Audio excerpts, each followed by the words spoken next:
সবাইকে good morning এবং welcome আমার একটা নতুন ব্লগে। আমার আজকে খুবই আনন্দ লাগছে কারণ কাল ইন্ডিয়া চ্যাম্পিয়ন হয়েছে। তো এই আনন্দটা সেলিব্রেশন তো করতেই হবে কারণ আমরা বাঙালি, আর বাঙালিদের আনন্দ সেলিব্রেশন মানে দারুণ করে খাওয়া দাওয়া, খুবই মজা। তো আজকে ইডলি খাবো, চলো কালকের ইন্ডিয়ার যে সেলিব্রেশন যেটা সেটা সবাই মিলে পালন করি এবং আমরা জানি তোমরাও খুব এক্সাইটেড। ভিডিওটা ভালো লাগলে লাইক কমেন্ট শেয়ার সবাই করে দেবে এবং কালকে কমেন্টে জানাবে যে কে কে ইন্ডিয়ার ম্যাচ দেখেছে প্রায় সারা রাত 2:30টা পর্যন্ত। ভিডিওটাকে আরম্ভ করা যাক। আজ টিফিনে আছে সাউথ ইন্ডিয়ান খাওয়া দাওয়া। মা একে একে ইডলিগুলো তুলে নিয়েছিল খুব সুন্দরভাবে। প্রথমে আমি ট্রাই করলাম কিন্তু একদম কি বলবো, একদম ফেল একদম পুরো ভেঙে চুরে সব একাকার হয়ে গেছিলো, তাই মা করছে। ইডলি তুলতে পারিনি তো কী হয়েছে, ভালো করে প্লেটে সাজিয়ে নিতে তো পেরেছি।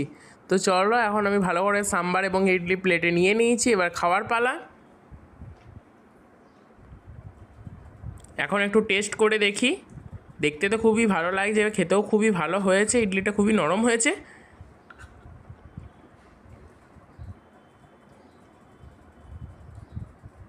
Few minutes later. খাওয়া দাওয়া অনেকক্ষণ ফোন দেখার পর এখন লুডো খেলছি আমি এবং মা দুজনে মিলে। এবং এটা নিয়ে একটা খেলা হয় যে লুডোতে যে হারবে বা জিতবে, যে হারবে সে বিকেলে চা বানাবে। তো আজকে লুডোটা অনেকক্ষণ ধরে প্রায় খেলা হয়েছে। 1 hour later. 2 hours later.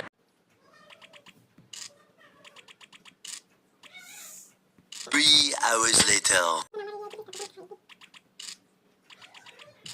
6.5 hours later.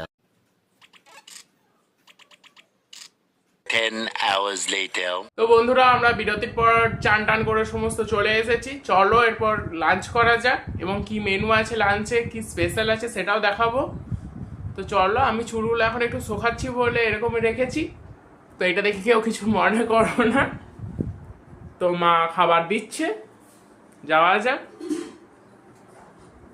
প্রথমেই বলেছিলাম আজ সারাদিন দারুণ করে খাওয়া দাওয়া হবে। মা একদম পুরো আমার পছন্দের মেনুগুলো রান্না করেছে। ছিল পাট শাক, তার সাথে ছিল এঁচোর চিংড়ি যেটা আমার খুবই ফেভারিট, এছাড়াও ছিল চিংড়ির পকোড়া এবং লাস্টে ছিল টমেটোর চাটনি। আজকে লাঞ্চটা খুবই ভালো হবে। তো চলো দুপুরে খাওয়া দাওয়া করে নিই। যেমন বলেছিলাম আজকে লুডো খেলাতে আজকে আমি হেরে গিয়েছিলাম। এছাড়াও মা একটু ব্যাংকের কাজে বাইরে গিয়েছিল প্রায় দুপুরবেলা করে, তাই এসে খুবই টায়ার্ড লাগছে। চাটা আজকে আমি বানিয়ে দিয়েছি, আর চায়ের সাথে আছে বিস্কিট এবং তার সাথে আছে চানাচুর।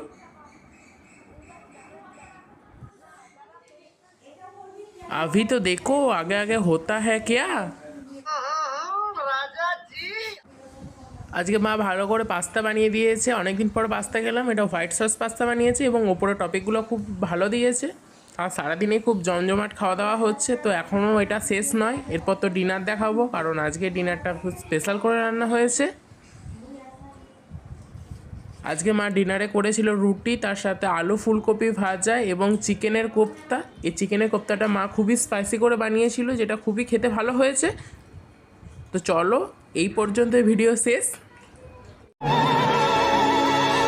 তো এখন আমরা ডিনার করে নিই। ভিডিওটা ভালো লাগলে লাইক করে দেবে এবং একটা সাবস্ক্রাইব করে দেবে। তো চলো আবার দেখা হচ্ছে নেক্সট কোনো ব্লগে।